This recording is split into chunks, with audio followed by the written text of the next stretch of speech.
भारतीय संसदीय प्रणाली राष्ट्र की राजनीतिक कंबल है, जिसमें दो सदन शामिल हैं, लोकसभा और राज्यसभा। लोकसभा, जिनमें सीधे चुने गए सदस्य होते हैं, जनता की आवाज़ और लोकतंत्र की नीतियों के निर्माण में महत्वपूर्ण भूमिका निभाती है। इसके सदस्यों का चुनाव हर 5 वर्ष में किया जाता है, जो उनकी गतिविधियों और कार्यों के प्रति जनप्रतिनिधियों की जवाबदेही सुनिश्चित करता है।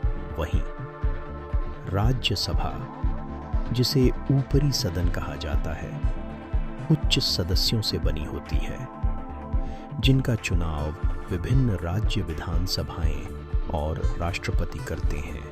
राज्यसभा संविधान के अनुसार राज्यों और केंद्र शासित प्रदेशों के हितों का प्रतिनिधित्व करती है।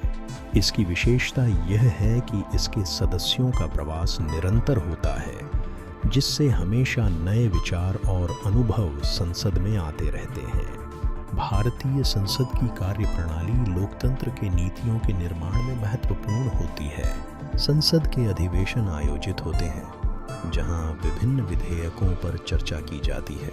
लोकसभा में उच्च सदन द्वारा पारित विधेयकों के लिए चर्चा होती है और बाद में मतदान कराया जाता है। यदि विधेयक लोकसभा में पारित हो जाता है, तो वह कानून बनने की ओर बढ़ता है।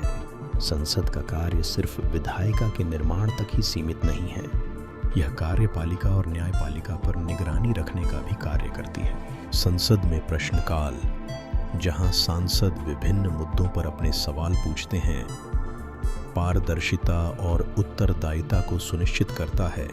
इस तरह भारतीय संसद का समृद्ध इतिहास और संरचना लोकतांत्रिक मूल्यों और सिद्धांतों के कायम रखने में मदद करती है।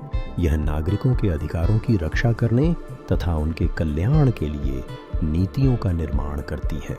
लोगों की आवाज़ उठाना और उनके अधिकारों की रक्षा करना, यही भारतीय संसद की सबसे बड़ी जिम्मेदारी है। अंततः भारतीय संसद न केवल संविधान और कानूनों का निर्माण करती है, बल्कि यह समाज की वास्तविकता को जानने और राष्ट्रीय विकास की दिशा में काम करने का भी माध्यम है। यह एक ऐसा मंच है जहां विभिन्न विचारधाराएं मिलती हैं और एक प्रभावी लोकतंत्र के विकास में योगदान देती हैं।